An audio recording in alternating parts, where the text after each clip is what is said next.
Well, you got the logo, that's why.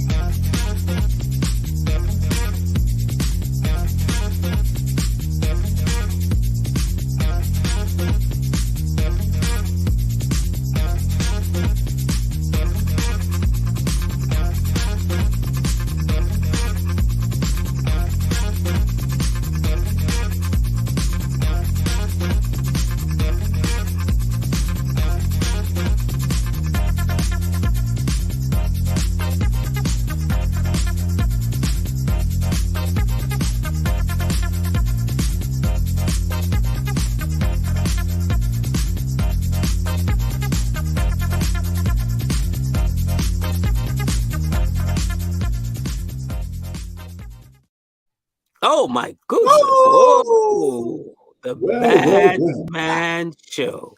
Well, Greetings, my brothers. good. Hey, it's good to have all three of us together for once. Hey. Wow. Yeah, Wow. you can see it again. It's going to be an exciting show.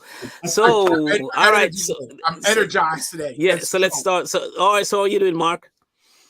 I'm doing good, man. I'm glad to see you because, like I said, we missed you, man. I'm getting teared up because you're with us tonight. Oh my goodness! Oh well, if you feel that way about me, I mean, maybe I should do it a little bit more often. I just like the sentiment. Just keep it coming, brothers. Keep it coming. Well, all right, overseer. So, how you doing, sir? Since you I am didn't miss me. doing great, man. I got energy today. This is going to be a great. I can't wait to get into this topic. I hope we got all ages listening in today, but I'm doing great, thanks God, and it's all and everything is wonderful. How are you doing today, Bishop? How are you? All right, so good. I just want to quickly get off that business here. I want to say that this is the first show of our the beginning initial of our third season. Whoa. And we are truly appreciating everyone that has come on to be with us on tonight. And I want to say that I'm looking forward for some great conversations, some great guests, and also just some tremendous interaction between not only Overseer Rupert, but also my good friend and brother, Elder Broders. So to our guests, both on social media, we want to say welcome to the third edition of the Bad Man Show. He's so calm today, Mark. He's so bishopric today. Oh yeah. You know, like he said about the third edition. Look, and then there's three of us. What's the coincidence? Yeah. Oh my goodness. What happens year 4? No, we're not. No. Hey, you know what? I was thinking, Bad Man Show may have to add a bad woman on this show to bring a wider perspective. So we got to talk about it.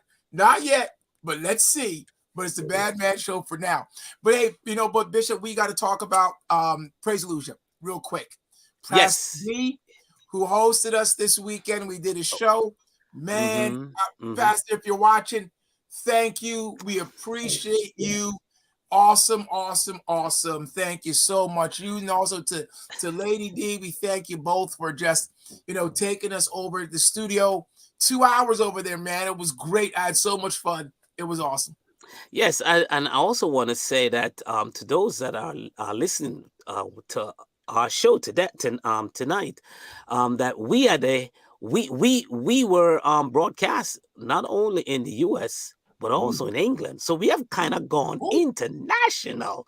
I mean, as far as has been hosted on another show, and so we truly appreciate Pastor D to extending us that privilege. We thank God for him, and we just we wish him all the success. That taught us a lot. Taught us a lot. So appreciative. So today is a day we're going to talk about something very exciting, and I hope that you're all ready to join in with us. Please remember that you can always send your comments in your chat, in your comment chat, whether it's Facebook or YouTube you're watching, and send them in and we'll answer them live. We're also asking you, if you are watching us and you like or subscribe, we appreciate you if you do that. but also share the link with your group, share them with your friends, and let them know that there's 3 bad men talking about topics that they might be interested in too. You can watch it now, you can watch it later. We want to hear what you feel about us, and you email badmenforchrist@gmail.com, and we will be glad to take on any question that you may have or any comments about the show. Our producers will love to look through it and get back to you. Now, I don't know why I'm on the bottom of this trio, but it's just the way it is. I guess I'm holding everybody up. Yeah, I guess it's on my shoulders. So we're resting on your shoulders tonight. Yeah, listen, I mean, just before you bring in that question, I just want to extend my gratitude for our producer. He's been a tremendous blessing to us, and his name is Ken Walsh, and I all the shout out to you, Brother Walsh. We appreciate you, man. Thank you so much. The overseer is getting on the bandwagon. Just give him some time. He'll get there. So again, thank God for our producers. Wonderful. Great. Thank you, producers. All right. So back to what we're talking about today. So, gentlemen, in the day and times that we're living, we hear a lot of complaints about how do I live in this day? How can I survive in this day? And we want to talk about, or at least get to an issue about how do we live within our means? What's the problem? What may be some of the solutions that we can talk about? But let's first talk about what is your definition of living within your means. I don't know who wants to go first, but go ahead. Whoever wants to grab that question. Well, basically, you spend each month less than or equal to what you make in that pay period. So if you're trying to spend more than what you're making, you're not living within your means. You're going outside of it. So you got to stay within what you're making. I agree with him. I 100% agree with Elder Broadus on that. The challenge, though, is whether or not today's culture allows, or our culture today is pushing individual to do the opposite of what you just said. Mm-hmm. Well, how so? Elaborate. Well. So I am not going to get into specifics, like when. Yeah, specific. No, because then you're going to say, "Oh my God, he's so cheap." We're not going to go down that road. However, there is a mentality, I think from the culture that says, spend everything that you get because you only pass this way once, and to me, that's nonsense. To his point, you guys remember there's a movie back in 2016 called "Keeping Up with the Joneses." You may not, with Demi Moore, she was in it, where the whole thing where you were trying to keep up with your neighbors, and they kept buying and buying and buying. To one person got to the point where he was in so much debt, he said commit suicide because he couldn't handle it all.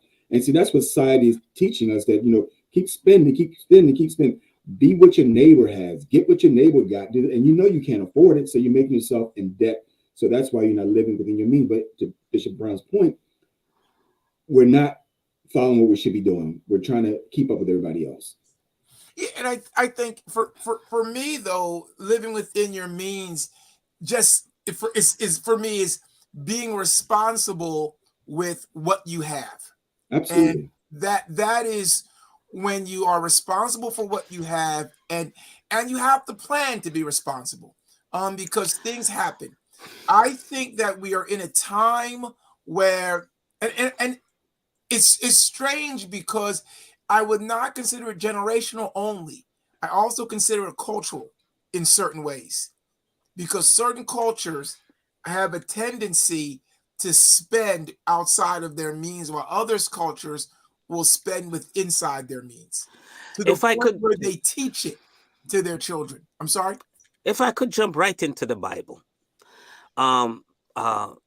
Thank God for those who were introduced to the principle of tithing.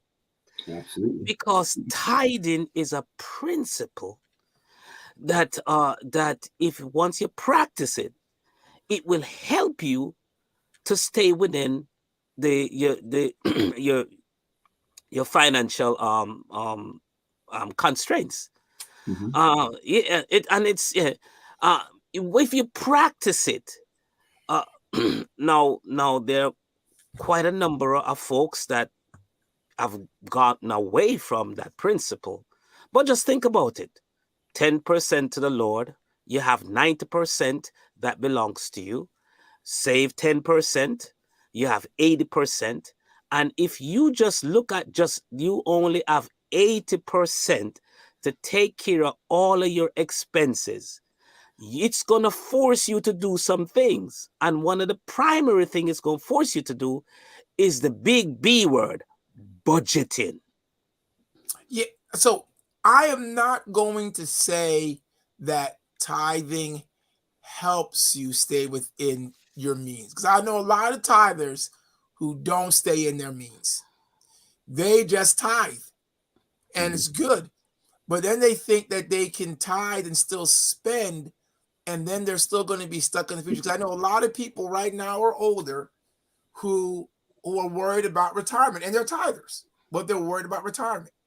So it's I don't know if I agree with the statement. I understand what you're saying.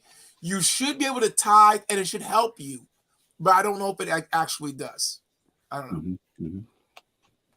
Well, I like what Bishop Paul said about the 10-10-80 rule. And I think if a lot of people would stick to that, they would be in a better position, but a lot of us don't.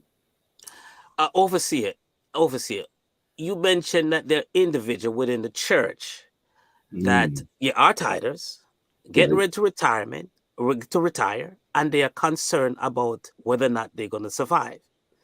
Don't you think that the church also should be having at least 1 or 2 sessions to promote, to teach its parishioners the importance of handling finances? Because if that's also a reflection on the pastor. But there's a but there for me. Go ahead, Mark. You have something to say. Because I know at Transformation we have a course called Financial Peace, where it's offered to everyone in the church, so that way you can get yourself out of debt, plan for retirement, and you're budgeting well. So I can't speak to all churches, but I know we have something going on like that now. Okay, I know. Get the headquarters church. I get it. Okay, so shout out to Bishop Monroe Saunders Jr., our presiding prelate, the pastor of Transformation Church. God bless you, sir. All right, so let me say this. Even if I can guarantee, Mark, I can guarantee you have those courses, right? 2 things I can guarantee. Everybody doesn't go. Well, that's true. Okay. But it's offered. It's offered. Those who go, everybody doesn't follow the instruction that was given to them. I can guarantee those things. That's the problem. The problem really is in this word that we use that's biblical, called obedience. We will give you instruction, but people aren't obedient, so they fall outside of the guidelines. We're getting spiritual here. We don't always do it, but I agree with you 100%. Yes. Sometimes because God has a plan for your finances. That's why He asked the folks to tithe. He has a plan.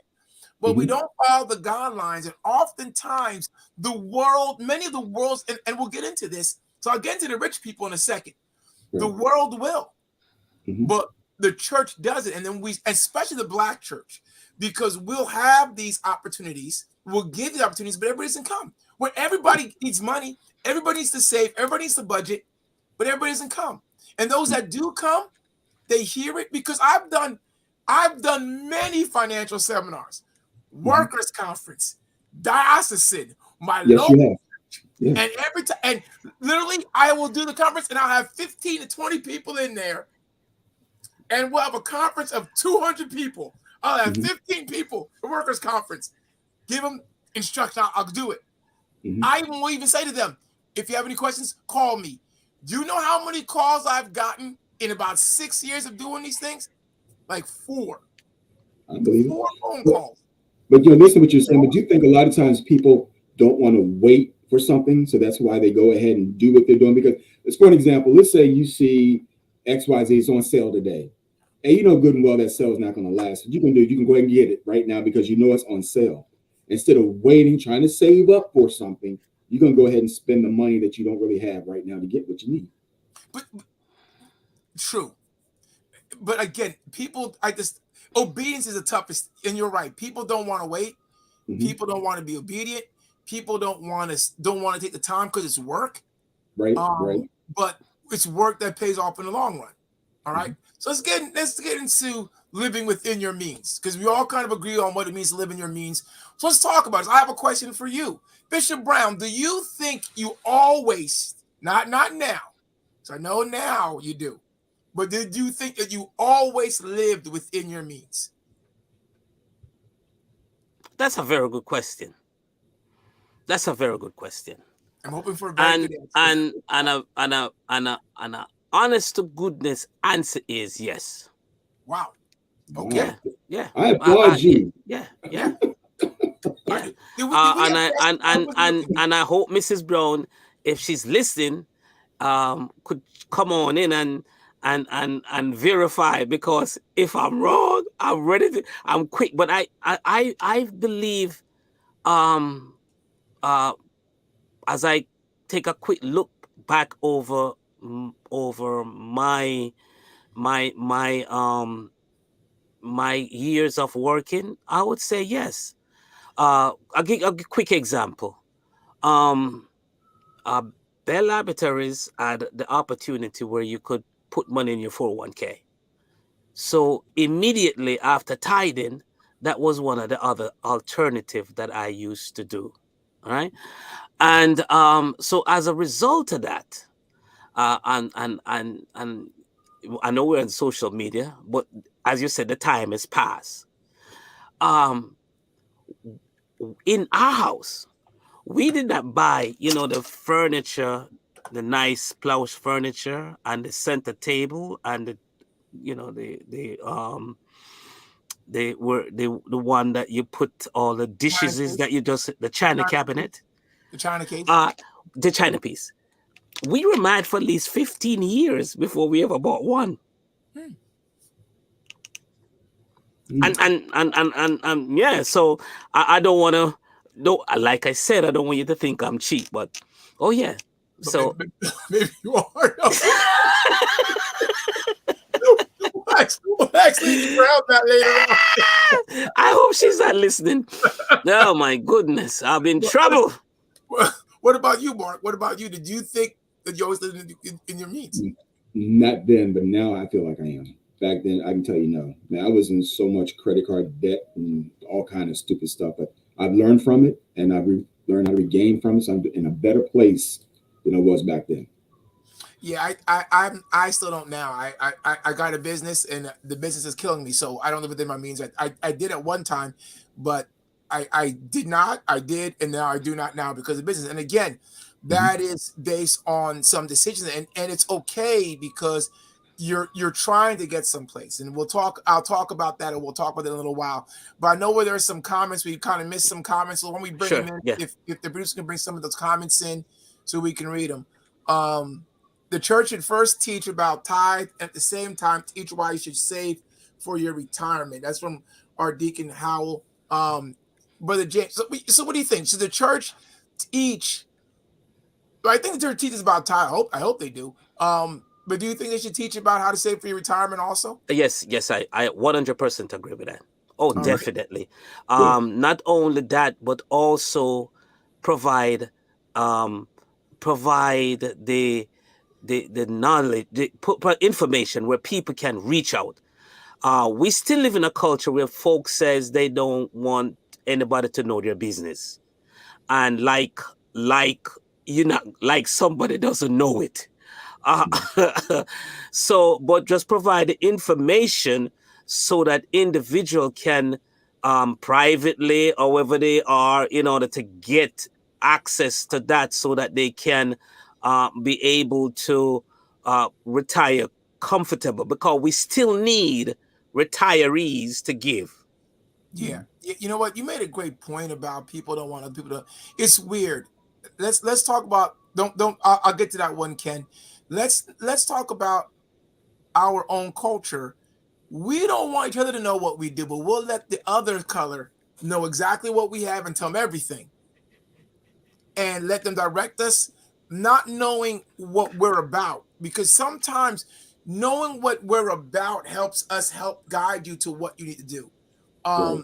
Knowing that helping our children through certain things is helpful. We appreciate that. We love helping our children. Things like that. You save differently. But it's weird. So you said that. Ken, bring up that point again. I think about commercials. Not that one. There. How do folks not spend when every commercial media they see is to spend? New shoes, cars, clothes, foods, eat out, etc., etc. That is the gist of a commercial. It's just a commercial. A commercial is made for you to spend. You have to learn how to not let the commercial persuade you, right? You have to have discipline. I mean, without you got to be disciplined. I'm not saying every so often you don't, splurge a little, but you have to have a level of discipline.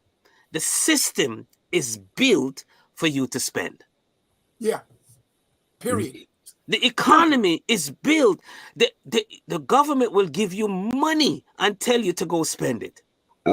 In order to keep the economy afloat or whatever. So the system is built. The system is not only built for you to spend, it's a consumer system. So even in your eating habits, you have to remember that McDonald's is not having that commercial just because they're McDonald's. They want you to come and have a Big Mac. Also does Wendy's. Also does Burger King. And so we got to understand that discipline, which is where the church comes in again, is to constrain you to keep you from getting beyond your means. Bishop, as you were talking, I read something earlier about how millionaires live below their means to the point where you even know that they're millionaires. Yeah, I was going to get into that. So let's get into that. Hold that question, Ken. We'll get to that one. Let's get into that because I was going to get into that about millionaires. What makes a millionaire a millionaire? Okay.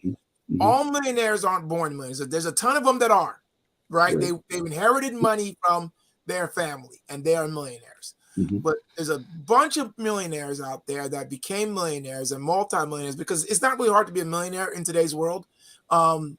But to be a multimillionaire is a little bit harder. So there's many multimillionaires out there that have become multimillionaires because they had a idea of what they want to do and what they need to do. And they didn't let anything stop them. They cut corners on certain things because they had certain goals. You cannot start a business thinking you're going to make money in the first year. You learn that in school. There's what's called a J curve, right? You're probably going to lose before you make. And they understood that.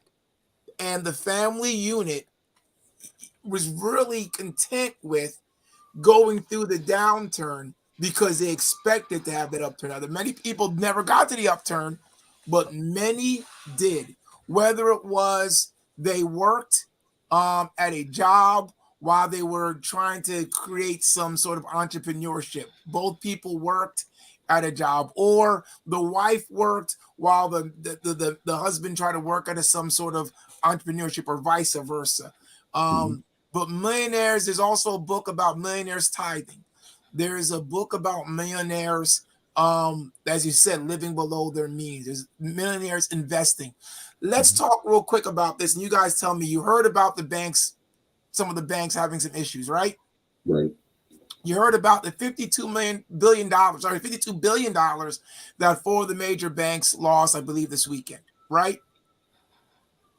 Did you hear about that? Oh, yeah. Oh, yeah. Yeah. Yeah. So what do you think? What do you think a millionaire is doing right now, or let's say billionaires? What do you think Warren Buffett is doing right now? Is he panicking? No, I don't think he is. I'm pretty sure he's watching his portfolio, looking at what's the next best move. He's not really panicking or anything. He's not even looking at his portfolio. What he's doing is he's waiting for it to get to a price point where he's going to say, I'm going to buy like crazy. Because I understand that all of you all are panicking. You aren't looking at what really is the value of this bank. You're panicking. So you took out your money, you went crazy. Oh, the world's going to end. The world didn't end when the Depression came. Yeah. In 2008, the world didn't end when the Wall Street crashed. The world's not going to end. There's going to be some tough times, possibly. But Warren Buffett is saying, as you all are panicking, you're making my life easy because I'm going to buy at the low and it's going to go up over history and I'm going to make a lot of money. And then when you're buying it from me. So I'm going to be richer. The rich are getting richer because of people's panic. No rich person is selling out their portfolio because the banks are having problems. They're not. Because one, all the money's not in the bank. That's one. Well, yeah, true. They have money in different places doing different things. But they understand that they understand there is going to be panic. Matter of fact, I believe Warren Buffett made $5 billion off of the Wall Street crash. $5 billion he made off of the Wall Street crash. Because when everybody else was panicking, he said, he even talked about this is the best opportunity to buy. And we who are not, and this is why when you're not living within your means, you do panic. You do run to the bank when you hear a bank crash. You do try to take your stocks out because you think it's going to be crazy. Because you don't have any extra money to live off of. You don't have any extra money that these hard times come to live off of. Right? So, of course, you panic. So, if Mark, you heard how the overseer equate multi-millionaire with entrepreneur. Right. You notice that, right? He says, he keep talking about business. And there's a reality to that because you are, it's going to be a really difficult pull to become a multimillionaire working for somebody. Yeah. Oh, yeah. There's a small percentage. Yeah, right. So one of the things that I believe that as we talk about living in the means, we have 11 graders, 12 graders getting ready to graduate from school, high school. Some may be going on to college, and some may be thinking of going into the workforce. I believe one of the things that needs to happen is the conversation that needs to take place is ask the question, where do you plan to live? And if the idea is, I want to live, say, here in Neptune, if you're not going to college, or even if you're going to college, what type of employment you are going to pursue that will be able to cover your living expenses? Because if you're looking at a career of just an assistant in McDonald's, there's a lot of communities that you won't be able to live in. You may just need to pack up your bags and move to a more lower cost area where that type of work will be able to cover your needs. Yeah. So there's some planning that also have to go into this fact of when we're talking about living within our means, because people want to live certain places that their employment cannot sustain. It's going to be impossible to live within your means. Now we know Mark lives in that big expensive area somewhere in Maryland or Virginia, wherever he lives, in that big plush area, gated area with security. So we really can't talk to Mark. But me and you, Paul, we can talk about, living within a means. There's no gate, but it is plush. No gate. but so how does a young person who gets out of college today making $35,000 a year, how do they buy a house? I mean, didn't we do that? Didn't we get out of college and go right to a house and buy a house? Isn't that what we did? Is it? Did you, No. You see what you said? Pay attention to that comment on the screen. Pay attention to that comment on the screen. Well, because we have lights. That's right, Simon. Tell him. You don't need lights. But to your point, because where I am, it is difficult for someone to come right out of college to buy a house. It is very difficult.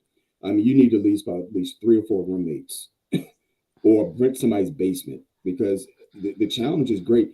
I mean, the conversation we had earlier, back then, the dynamics, I mean, I believe it was easier back then for us to get a house back then versus now. That's how I feel, because I look at the house we're in now. I think it'd be more of a challenge to get into it now versus, back then, because back then we were able to get it. Right now, it'll be a challenge because this property value has gone up like crazy. It is harder to buy houses in today's market for people coming right out of high school. And I'm with you, Mark. Both of us are on top, and we go let him know, the one on the bottom, that we don't agree with his assessment. That's why I'm holding you guys up, because all right, you're incorrect. You're wrong. I got it. Yeah, keep it up. You do need a 2-person income nowadays, because not unless you got one of them big old jobs where it can just be a single family income. Around nowadays, you do need 2 incomes to maintain a house. So 2 things you're forgetting about. The simple thing we learned first in finance: supply and demand. That's what you're forgetting about. No, I've forgotten about it. So when we bought our houses, when I bought my house at, what was I, 40 something with the house I'm living in now. When you bought your house, I don't know when you bought it. When Paul bought his house, I don't know. Whatever it was. Where we were living, we have to look at, was the supply and the demand there? Because that speaks to it, right? If there was a larger supply than the demand, the house was cheaper. If there was a larger demand than supply, the house is more expensive. The reason why your house is where it is today is because the demand for that house is high versus the supply. Why is it high? Because of the area it is in, because of the schools that are there, that because of maybe the land they get, whatever it may be, the demand for that type of house is greater. Now, can you get that type of house in a different town where maybe you have the same type of house, have the same type of land, but the school's not as great? Maybe there's not stores all around. Well, then you know what? You could probably get the same house for cheaper someplace else. And this is what Bishop, you were talking to before, right? But they don't look. They don't look. The generation now doesn't look. They have a house. They have a plan. This is where I want to be. And what I was saying was that when we were younger, our first house wasn't the house we're living in now. Right. This is my second house that I'm living in. It's not my first. My first I didn't get to after when I was 30, because I had to save up. None of us got a house out of college. No. At least let me say I didn't. I don't know about you guys. I didn't. No, it was an apartment, condo, then house. Yeah, there was stages. Right. And it wasn't like I had an apartment. If I got an apartment, I was living in an apartment by myself. I wasn't living in a 3-bedroom apartment by myself. I would have probably had a roommate, because it cost. The cost that we had to pay was not much different from the cost I had to pay, because I wasn't making $35,000 out of college. Right. College kids are making $35,000 out of college. We weren't making that. No. When I got out of college, everybody was in awe because I was making 22. They were like, "Oh my God, 22! That's so good." That's how they looked at it. Yeah. And so the cost of living's changed. So the same things they're going through, we went through. I think the difference is that Rupert Johnson didn't go on no vacations.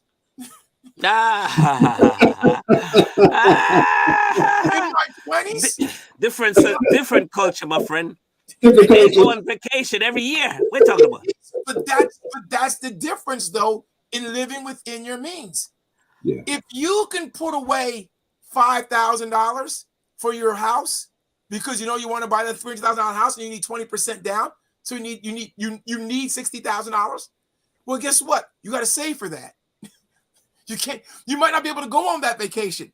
You might be able to go to Florida, might be able to go down to Virginia Beach, but don't go, I want to go to Europe and spend $6,000 on my European tour, take a tour of Europe or go to Africa and do all these things. But I understand you're young, you want to do it, but you have, look, do you want to get the house or do you want to go on vacation? That's living true. Within your means. Yeah, there are some things that today's young people are doing that we didn't do. What car did you drive? Yeah, well, we didn't do. When I was in school, it was I remember I paid $4,949, $5,000 for the Festiva. I had no air.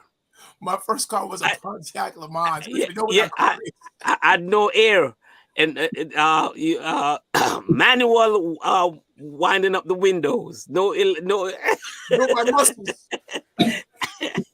Oh yeah, but that's not how the culture today is. Well, Mark might have had a BMW. I don't know what Mark had. No, I had a Chevy Cavalier. I know that. I know that one. Oh my goodness! You see that? You look at some of the kids now, man. They won't even drive those cars that we drove. Oh well, no way! Oh no way! Like, what? Bells and whistles and yeah. Oh yeah. I had student loans to pay. Yes. A lot of our kids, and I'm gonna say most, I'm gonna say a lot, not our kids, but a lot of the generations that are right now coming out of college or been out for a couple of years, they didn't help. They're not helping their parents like we did. Right. I had to. I first of all, putting my parent in a home was never happening. Right. Right. That was never happening. Me looking at my parents and saying, I had to put you into a home. That was never happening. Mm-hmm. I would have took care of my parents in my home but God bless them. They lived in their home until they passed away. We kept them in their homes, but there was no way I was putting them in a home. No way. Right. But but generations, there are people now who that's the comfortable way of doing. Oh, it's easy. No, it's not. We have such a me mentality. I think you talked about it, Bishop. You can talk about it now. We have a me mentality. Yes. Mm-hmm. Yeah. A me mentality. And how do we address some of these things, because we're gonna face them within ministry.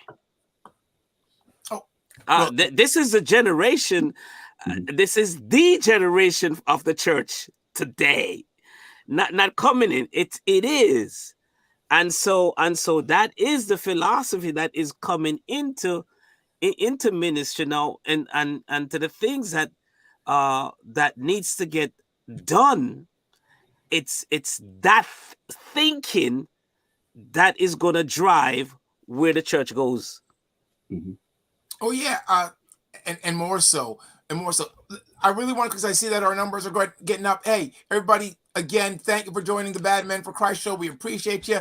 We want you to like and subscribe to us. But most importantly, if you're able to, share this link with your friends. If you're on Facebook, share it with all your friends. Let them know that there's 3 Bad Men for Christ are talking about issues on today that we talk about. We're for all generations, all genders. Doesn't make a difference where you come from, China, Africa, America, Europe, wherever it is you're from. These are things that we are going to talk about. We bring a Christian perspective to it, so we appreciate you. Pass it on. Thank God for you. Hey, Bishop or Mark, you guys want to talk about the producers and other stuff? No, what I want to say is please stay tuned, because we're lining up some great speakers. Right. As you know, that at the beginning of each of our session, we usually have our presiding prelate that comes on and share with us. So we're expecting that to happen. We have also, you have known over the years, we have Prophet Hunt is going to be with us. And our producer, Ken, is lining up some additional speakers. And I am looking forward for this season. And I want you to, as Overseer said, to start sharing this information, because there's some powerful conversation that's going to be taking place, and you don't want to miss them. You don't want to miss it. You don't want to miss it. We also want to say thank you to our producers, to Ken Walsh and to Albert Minich, Sean Gore, Peter Boynton, all the guys that are helping us with the show to put this on and make it what it is today. We also want to thank you, and again, and say if you can help us with ordering some of our merchandise. Yes. We have cups, we have shirts, we have hoodies, we have masks, all sorts of things that's available to you. Yes. Sell it. If you want to, you can send an order to thebadmenforchrist@gmail.com, and then you can Zelle the funds as you see the number there. So please help us out to support this work. We really want to make it something special, and we know that it will be with your help and with your prayers. So thank God for you. So back to your point, Bishop. Or you know what? Let's bring in this question about the brothers and single men stick, because I think it's going to work in the church too. It's going to fall into that line. So the question was asked, brothers, can a single man stick to a budget better than a married one? Let's kind of combine these two thoughts. What do you all think? I say it depends on the individual. It really depends, because some men are good at budgeting, some are not. Some have some wives that are good at budgeting, some do not. So it depends on the dynamics of the household. Bishop, that's interesting. That's interesting. You keep it silent, Bishop. Wait, hold on, Mark. He's keeping a single man that has an objective can do far more than a married man, because the married man needs to make sure the wife is happy. And a single man that is traveling alone can travel. A single man traveling alone with a purpose and a goal can go a far way. So and probably even much further than a married man. Now, I want to quickly flip this in. Better. The married man will live longer than the single man, because the married man has comfort, has somebody to help him through, somebody to talk to. He got comfort, But a single man, all he has is his purpose and his objective. It can only take him, but so far. See, first I was trying to make. Almost it made it seem like you better stay single. I'm glad he cleaned that up. Well, remember, don't, gentlemen. Paul did say he wish men would be like him. So hang on now. I got a biblical I can come through the Bible. Yes, sir. So for me, I would just say, the Bible says, I am not full until I have my other half. Right. So a half of me cannot budget better than a whole me. That's all I'm going to say. I will leave it at that. And a half of you. A half of me. Yeah. So Mark. Yes. It does take a long time. When you say I do, it don't become one. It could take 5 years, 10 years, 20 years. Are you with me, Mark? So I'm not saying he's not gonna get there, but it's sure. That's why he's on the bottom. The Bible tells me that when I marry my wife, the two shall become what? Yeah, that's what it says. Yeah, but it didn't say when. It is better for a whole me than a half. That's how wherever you want to take it. That's what I'm saying. You guys are having too much fun, man. Right. My I have a question for you though. Back to what we were saying. To be honest, for someone who's just coming out of college, and they have a good job. But the challenge is housing. Do I purchase a home that's in a not so good neighborhood, or do I try to find a place and have to live with 4 or 5 people? So I think that's the challenge they're faced with when they're coming out of college, because you don't want to live in a, I don't want to say jacked up neighborhood, but a neighborhood that's not so nice, you know, or am I have to go somewhere else so I have to live with 4 or 5 people? You want me to take a shot at it, Mark? I would for them before. I would tell that is living at home an option? That depends on the parent. but I mean, but is it an option though? That's probably an option, yes. Okay. Yeah, but also here's my take on this. Mm-hmm. I don't believe in giving away money. All right, that's me. Now there may be, if there's a condition that the person has to live somewhere, mm-hmm. I hold my reservations. Okay. But as overseer says, if there's living at home is an option, mm-hmm. I can't see not siding with, staying home, go on a restricted budget, right, save as much as you can, and go pursue the property, because mm-hmm. there is so much tied up in owning your own. The country is built upon that home ownership, right? And to spend 2-3 years giving money away, mm-hmm.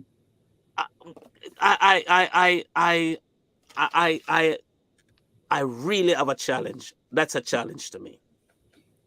For me, Mark, I'm, I wish my kids listen to me. This home is theirs. They can live here as long as they need to. If they need to save up to do something better, that's fine by me. Mm-hmm. But appreciate the fact that you have this ability and support the household. Don't support me and your mother. Support the household, because that will help you learn how to pay for things when you do get your own place. Mm-hmm. Begin to have the understanding, but save, put money away so you can get those things in which you want. The one thing, my son is very entrepreneurial, so he's got an investment home. He wanted to do that. He doesn't live with us, but he has an investment home. He wants to start a car rental, so he's entrepreneurial, which is great. But I think all of our kids, we laugh, we say, I can't wait till y'all get out. But when y'all come back, I'm good, because that's what our home is for. That's what God has blessed us with. I think Bishop also said it too in the beginning. They need to have a tithing life, right? You get out of college, have a tithing life. I was blessed to have parents who forced me from the first job I had, tithe. And then when I could have moved out of my house, my mom asked me to stay because my dad was older. They wanted somebody to help out around the house. So I said, okay. My sister moved out before I moved out. I didn't move out till I got married. Not because I didn't want to. I had friends who asked me all the time, hey, why don't you move in with us? We need a third. No, I can't because I'm staying home. But I helped out at home. Mm-hmm. And I made sure I did those things. So when I did get my own place, nothing was new. I paid electric bills. I paid, gas. I mean, I've heard kids say, man, living life now is real because they moved out their house and it's the first time they're paying bills. Well, mm-hmm. yeah. But if you but there's also a mentality to an overseer. There's also a mentality overseer where if they live in the house, they think they don't need to pay, they don't need to do anything. And I think what you're saying, share in the responsibility so that you learn that these are the different things that you need to pay for. Oh, you might see my wife. Oh, so yes. Bishop, she's overseer said, I agree, Bishop. Yes. I'm a big believer in home ownership. Yeah, but I'm not a big believer in home ownership when you're young. I don't. Well, I think you're saying, I didn't move out till I got married. Of course, when I was living at home, I still paid my portion of utilities while living in my parents' house. So, they didn't ask me for it, but I did it anyway. That's right. That was the thing. But again, I didn't move out till I was married. So I hear you on that. Yeah. I think home ownership is great, but home ownership if now there's a difference. My son is renting his investment property. That's not home ownership. That's a renting property. When we talk about home ownership, we talk about the house that we're living in, right? We're not making money that's going to cover our bills. We have to pay our bills. This is somebody said, Bruce, why not? I'll tell you why not. I'll tell you, Bruce, why I don't believe in home ownership when you're young. I'll tell you why. And it all depends too. This is not for everybody. This is for depending upon, right? So you have to look at what you want to do, what you want to buy, where you want to buy, where you want to go, and what your job future is, what your job looks like. Because the one thing you want to do is you don't want to buy a home that is substandard to what you want. Because oftentimes if you move into a lower income area to afford a home, it doesn't always appreciate. Sometimes it depreciates, and then you lose out, right? Many of the cause young people cannot buy the homes that they want to in their areas. Number two, you do not know what job you will have 5 years after college. You may move from New Jersey to Connecticut, from New Jersey to Virginia, New Jersey to Texas. You don't know what type of job, you don't know what's going to go on because one thing I do know about this group of young people is that they're not beholden to their jobs like we were. Right. So an opportunity comes. So now if you buy a house young that's here and you cannot sell it, you have a harder time now moving to the next place you want to move to. So it is better for you to live at home if you can, save up when you get a job where you're going to, I'm going to be here for 5 or 10 years. Because the first question the mortgage broker asks you when you go for the mortgage, how long do you expect to live in the house? Right. First question they ask you, 5, 10 years. Okay, great. So those are why I would say it's difficult to buy. Not difficult, but the reason why I wouldn't buy when I'm young, I would wait till at least 27, 28, 29. That's what it thinks.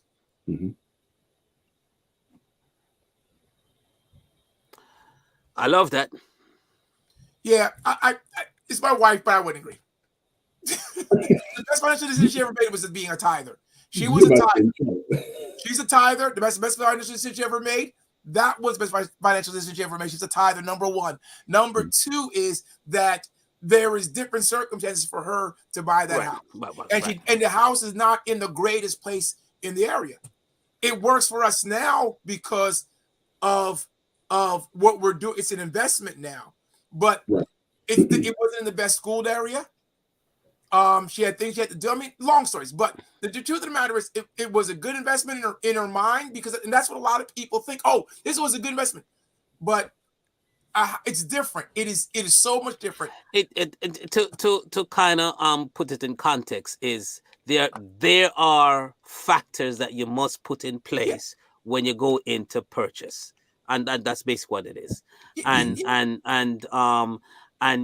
you have to evaluate it on an individual basis, because that's exactly what I did. Like my first home that I bought, the average young people wouldn't buy that because it was a flat roof. So when it snows, the snow stays on the roof, and you know what that meant, right? Yep. Water inside. The average young person would have whatever, but for the purpose for which it was purchased and what I had in mind, it was an investment. So it's So I agree. I agree with Lady Viv, and I agree with Overseer. There are certain criteria that you have to take place. But as far as just being a renter for the rest of your life, I don't agree. No, I don't believe in that. I do not agree with that. There's so much more you can do with the house that you own than renting. Renting is not the best thing. But you made a point I can really speak to that because I look at my son, who lived here in the DC area. His job uprooted him to New York. So he's up there now. And so now he's talking about possibly moving out to LA. So it's like, your job keeps you moving, you're a young man. I mean, go for it because, right then you can't really purchase a home. Right. In this case, you really can't because your job keeps moving you to different locations. So that you have to use wisdom when you're trying to find a place. And these younger generation, they don't believe in getting a job and working that job for 30 years. No, that's totally gone. They get hired at $100,000 this year. Next year they're looking for the next job for $120,000. Yeah, and there's nothing wrong with that. But there's nothing wrong with it, right? Because to tell you the truth, I wish I did that too, because I probably make a lot more now. But we had this thing about job security. They're not as concerned with job security. They want to get the best job for what they believe they're worth, and I can't argue it. Yeah, I agree with it. Because of that, you want to make certain decisions that will work in your favor. And buying a home when you're not sure this is going to be the job you're going to have in this area, it is a risky, even in the better areas. I know a person who bought a house in a very nice area, but because he bought it on an up market, when he had to relocate, he lost a little bit. Right. Because he had to sell the house because he couldn't keep it, because he couldn't afford both mortgages. So he had to sell it with a little bit of a loss because he was moving. Now, where he was moving to, it is the thing, where he was moving to, the cost of living was a lot less. So we got the same type of house or the same space of a house for less money. But that was just by chance. Now, for me, I am a person who I'll look for a house that I can afford, even if I have to drive an hour to work. Some people won't do that. Some people want to get close. I no problem. I do if I have to drive 45 minutes to an hour to get to work when I first bought my house. Because I said I don't have a problem with that. Because I can get the house I would like. I'd rather drive an hour both ways, back and forth 1 hour, because I get the house I want. So yeah, can put Bruce's comment back up. That's a good point. I have one house in a very nice area. Unfortunately, that area is in Baltimore City. When I needed to move where everything is on one floor because of Karen's disability, I couldn't sell because it's in the city. See that's sometimes what happens. But again, that's circumstance, right? That's circumstance. When you probably bought the house, you didn't think about Karen's disability, right? We know Karen, we know Bruce. God bless you all both. Right. God bless you. We're praying for you. So you didn't expect the disability to happen when you bought the house, but it happened. But fortunately, the type of people that you are, your givers, God provide, and He will provide. If He wants you to move out of that way, He'll get you something. But you're there for a reason, right? You're there for a reason. That's why I believe you're there for a reason, because I know you guys. I know how you guys operate. So I know that if God didn't have a plan and purpose for you being there, He would have moved you out. So there's a purpose. I again want to say thank everyone for joining us on this evening on the Bad Man Show. We are excited about you. We want to again express our gratitude and our love. We love you, and please share this wonderful information with others. Send it to your friends, your family. Let them know that the Bad Man, they are back on Monday, 7:15, and it's the best hour of the Monday evening. Better than Monday Night Football. Just come on and join us. The Bad Man Show. It is the best hour of your Monday. Amen. So we look forward to having you join us. Now, you won't always get all three of us. Oh, that's Bishop Bull saying amen. Yeah, Bishop. Celebrate you, Bishop. God bless you, sir. All right. You won't get all three of us on here all the time, but you'll get at least two of us, and two of us are pretty good, but all three of us are great. So we thank God for you. We appreciate you all coming out and joining us. Join us each week, 7:15. Bad Man for Christ show, same place, same channel. We're back on Mondays. Next week, we're hoping to have a special guest. Right. You don't want to miss it. Don't miss it next week. Tell your friends, tell your family, tell your enemies to join us next week. Oh, am I supposed to close this out? Because I'm tired of holding you guys up. All right. God bless everybody. Join us. God bless you. Thank you. Have a good night, everybody.